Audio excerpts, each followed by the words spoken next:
And in the diary, I said, this is really embarrassing, and I feel embarrassed to even write it down, but he's such a beautiful person, and it's insane to say this, but I feel like if we got married, I would have the life that I want to have.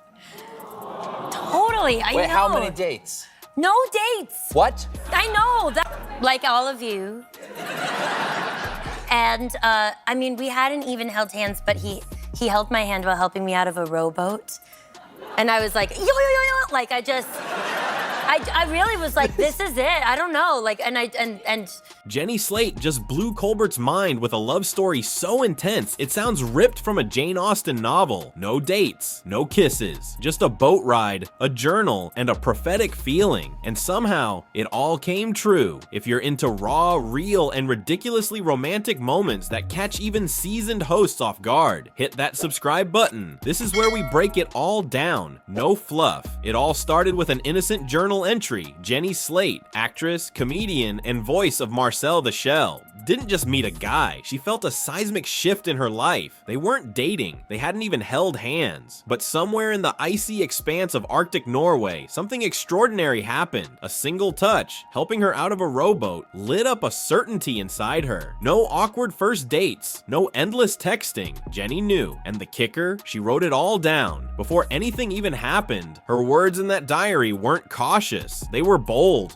And it's insane to say this, but I feel like if we got married, I would have the life that I want to have. No one saw it coming, not even Colbert. Stephen Colbert, ever the skeptic and comedic foil, couldn't let it slide. Stephen. What do you mean? It was the classic logical pushback, the hold on a second, that's not how real life works defense. And Jenny, she didn't flinch. Jenny. I met him in Arctic Norway.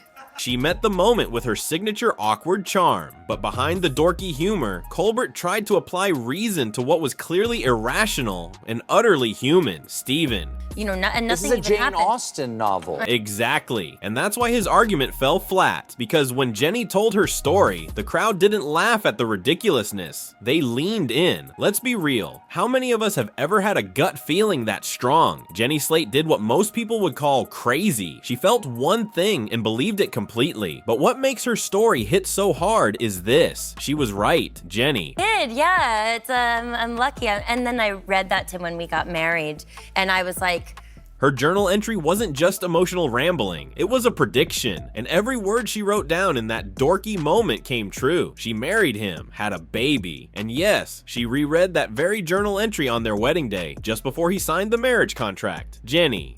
is this the moment right before he like signs the, you know, the marriage contract where he was like, you actually are a bit intense, I think.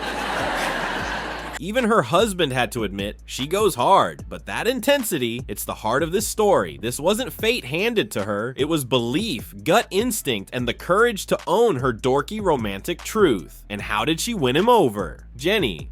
The way he got me is he put in a bar. Not just any guy. Her husband restored the oldest general store in America. And yes, added a bookstore and a bar. A Jane Austen hero with whiskey and first editions. What made this story go viral in real time wasn't just the romance. It was the shock value. Jenny Slate didn't just fall for her now husband. She prophesied the entire relationship. And then she did something that no one expected. Jenny. Lucky, and then I read that to him when we got married. Let that land. Right there at the altar, just before her husband signs the marriage contract, she pulls out a diary entry written before they ever dated and reads it aloud. And this wasn't some subtle whisper of love. Jenny.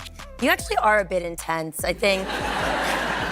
She brought the full Jenny Slate fire. The same bold, vulnerable, over-the-top dorkiness that defines her. This wasn't just romance, it was a mic drop, because while others wait for love to prove itself, Jenny nailed it in one shot, and had the paper trail to prove it. That's the kind of confidence and chaos you can't fake. Stephen Colbert tried to recover with a little charm of his own. Stephen, but yeah. You know? I think I could see being married to him and let's be honest, Jenny Slate won this exchange. She held her ground ground with her signature mixture of childlike wonder and mature emotional clarity. And just when you thought she couldn't pull off anything more perfect, she dropped this gem. General store in the country, and he restored it and he put it in an independent bookstore, and the way he got me is he put it in a bar. Jenny game over. In a world where people chase red flags, Jenny found a guy with an antique general store, a literary streak, and a working bar. And instead of playing it cool, she went full journal mode. And as for their daughter, Jenny,